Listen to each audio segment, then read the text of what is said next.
Motel, Memento, Mori by Andy Nowicki. Tell me, miss, have you a name? The girl wasn't expecting to hear this question, of all things, from the lips of her professor as he greeted her at the door of the stately but modest motel room he'd booked for their night together. She shuddered a little as she pondered the implications. But wasn't that just like her, immediately to ponder implications, and recall that this tendency of his to ask abrupt and cryptic questions, challenging her to reconsider things she'd always taken for granted, had in large part been the very quality that had drawn her to him in the first place. A big brain can be a very sexy organ, after all. But it hadn't just been his supreme intellect, or his tall, lean, lithe body, or his soulful brown eyes that had rendered her so breathlessly helpless against his charms. No, it had also been his utter lack of self-consciousness and his seeming disinclination to take in what lay plainly before his face. She'd practically had to announce in bold-letter script how badly she wanted him, how she fantasized about him for hours every night in her dorm room, how she'd even begun to wear short skirts with no underwear to class, in part because she desperately wanted to catch his eye, but also because such a wardrobe choice enabled her to touch herself surreptitiously under her desk, as he lectured in wonderfully mellifluous tones about the works of Shakespeare, Chaucer, and Dante. She'd expected a class on medieval and Renaissance literature to be boring as hell, but he'd made it very interesting indeed. As he stood at the board and discoursed, she would fixate on his towering voice and intense eyes, burning with conviction behind his delightfully old-fashioned, horn-rimmed glasses.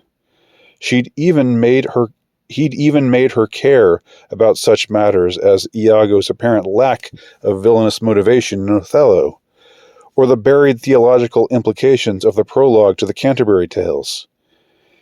And when he spoke admiringly of Dante Alighieri's soaring love for Beatrice, which persisted and grew in strength even after that famous Florentine beauty died and ascended to heaven, she'd fairly well swooned, like the silly little schoolgirl she was, but tried hard not to be.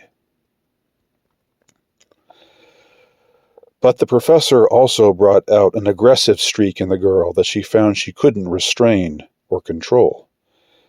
She'd flirted with him shamelessly after class on numerous occasions, batting her pretty lashes and twisting her hair through her fingers with a coy smile as she chatted with earnest and purposeful forwardness. But if he ever comprehended what she was driving at, he never showed it. He did not seem in the least discomposed by her brazenness, nor embarrassed, nor even flattered. For her part, she often marveled at just how bold she became in his presence. She'd been well aware of her good looks for years now, since the onset of puberty.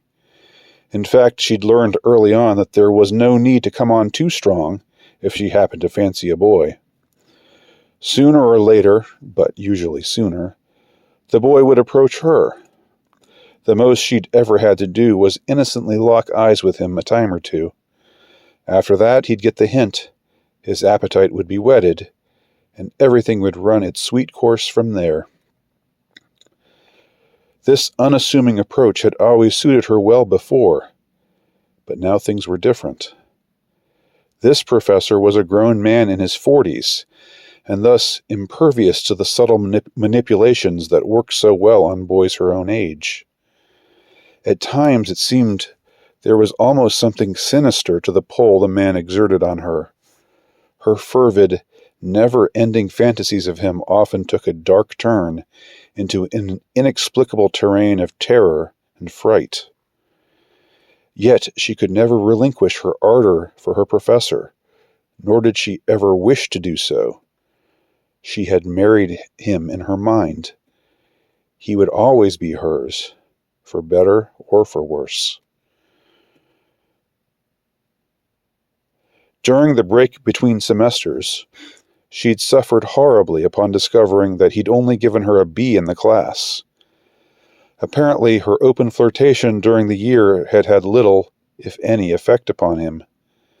Of course, she hadn't been crassly angling for a better grade, but she still felt crestfallen by this seeming sign of disapproval on his part. It even made her wonder if she'd done something to offend or disappoint him. So, once school was back in session, she finally screwed up her courage, put on her tightest sweater, applied her reddest lipstick, and made a beeline for his office. She hadn't embarked on this mission with any notion of getting him to change her grade, but only out of an uncontrollable compulsion to see him again, or rather, to be seen by him again, to have him once more behold her in his beautifully hypnotic gaze. When she'd arrived at his room, she was shocked at how much of its decor seemed to be dedicated to the theme of death. There were paintings, both classical and modern, of dead and dying saints and martyrs, and some particularly graphic photographs of corpses in various stages of decomposition. All were quite beautifully, if creepily, rendered. Most noticeably, a human skull sat prominently on the man's otherwise immaculately clean mahogany desk. Once she got over her shock at the sight, she'd managed to make a clever, if obvious, reference. "I see you brought Yorick to work with you." To which he'd smirked and muttered, "Alas, yes. Quite chapfallen he is. No one to mock his own grinning." After that initial exchange, the rest of their conversation was still a hallucinogenic blur in her mind. Somehow, someway, in the course of the next few minutes, she'd told him plainly just how badly she wanted to be fucked to utter oblivion by him.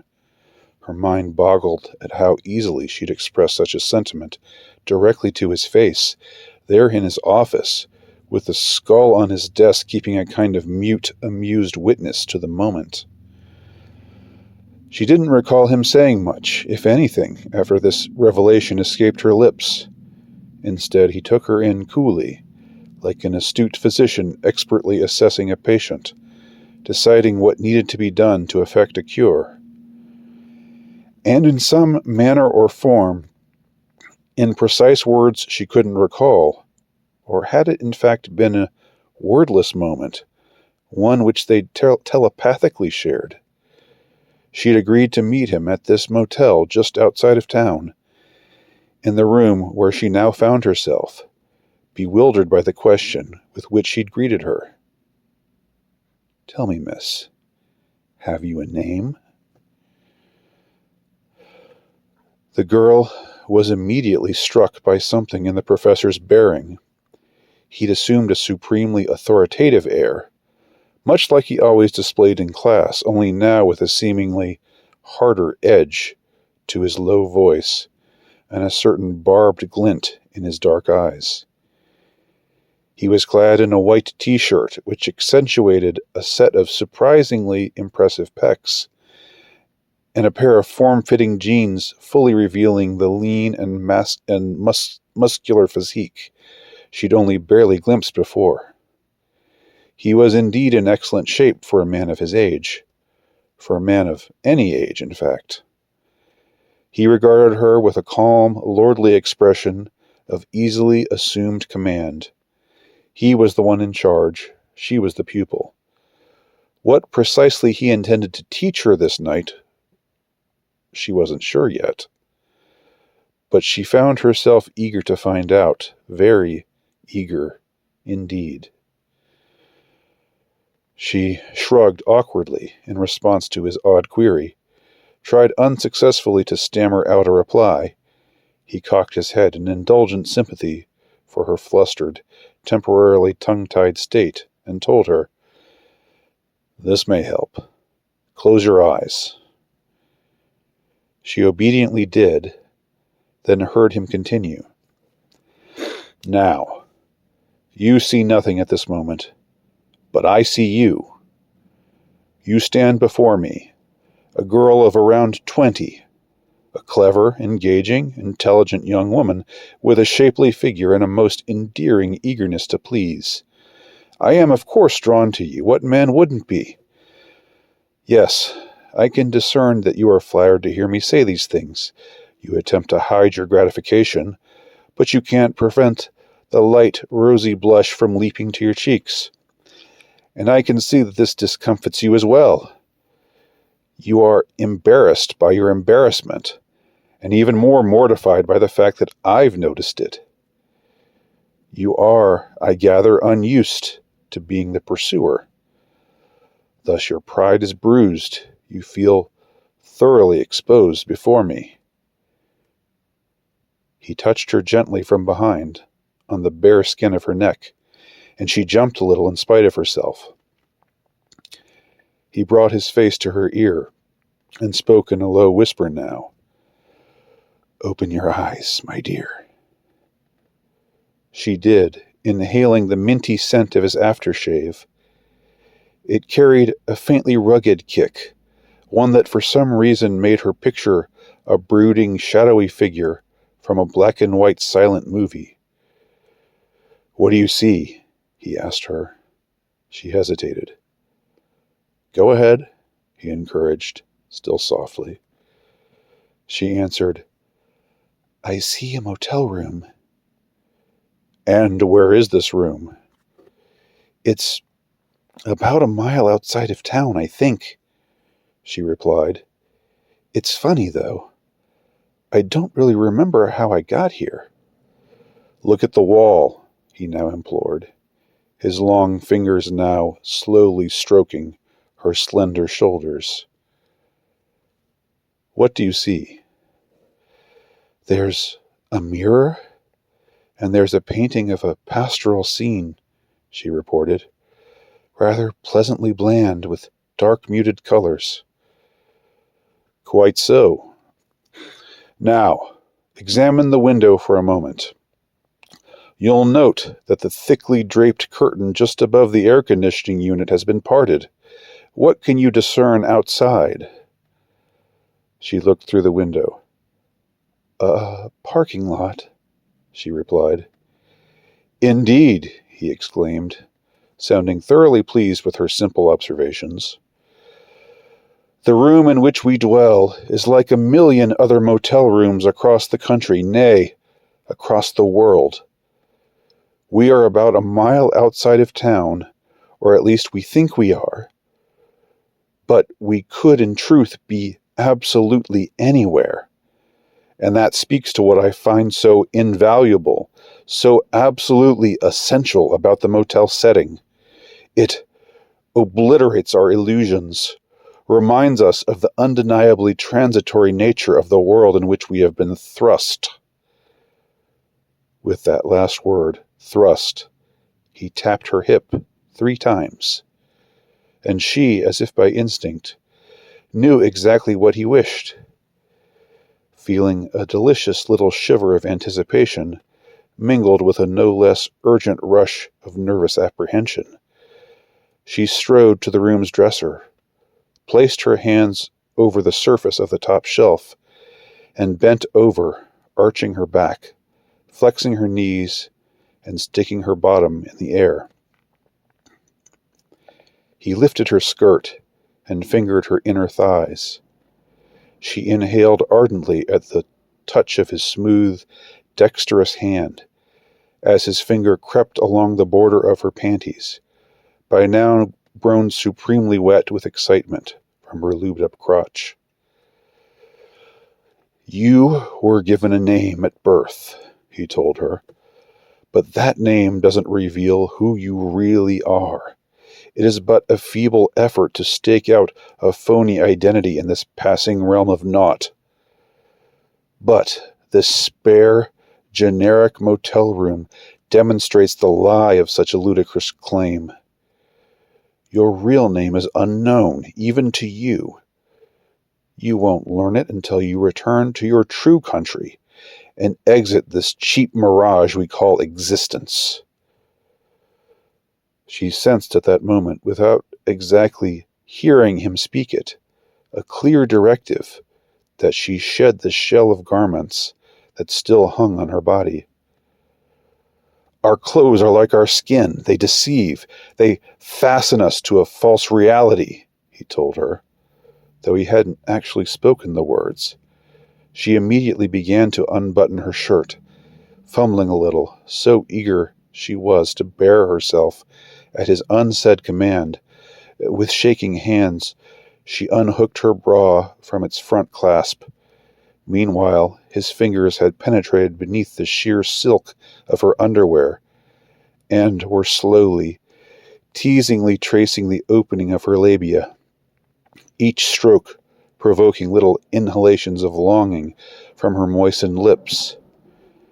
She ached for him to fuck her fully and properly, to suck her dry and spit her out, but his expert hands insisted on a torturous leisureliness of pace, which in turn made her all the wetter in her nether region. She wondered how long she'd hold out, felt sure she'd perish, just knew she'd soon dissolve in a spasm of excruciating hunger. We moderns, he was saying, have lost what we most desperately need in this life, awareness of this life's complete insignificance. The ancients and medievals had a name for this, Memento Mori, a reminder that death comes for us all. Every single one of us takes every single one of us to that undiscovered country from whose bourne no traveler returns. That place is God's country, and we are its true subjects. We belong nowhere else. As he spoke, he slid her panties down her legs and unzipped her skirt, which presently fell with a soft thud to the floor. She now stood, or rather bent, naked before him. She sensed him take in all the curves and crevices of her now fully revealed form. Flushed with the heat of his mounting desire, she begged him silently to fuck her at once with full force, to hold back nothing. Life is drawn to death, and vice versa, he muttered solemnly, as if in prayer. Life is as ephemeral as a stay in a motel. We must all check out. Death takes you eventually, thrusts himself into you like a knife into your heart. Do not fear death as he enters you. He only aims to bring you to the place you truly belong, the place of permanence. What he next put inside her wasn't a knife, though it was long, pointed, and unfathomably hard. She nearly screamed as a glorious sensation she'd never before known rocketed through her body and soul. Oh, God! Oh, God! Oh, God! She kept shouting, as her professor's enormous cock literally lifted her off her feet, over and over and over again. Yes, he answered huskily, between irregular breaths, in time with his generous thrusts. Yes, God, God, God. She squeezed her eyes shut. Her mouth widened. She flung her head back with a furious jerk. A scorching flame engulfed her as she flew toward the light of her true deathless self. There in that motel room, so like all the others in this transitory world, this malignant mirage masquerading as truth, this bitter and deceptive realm of naught.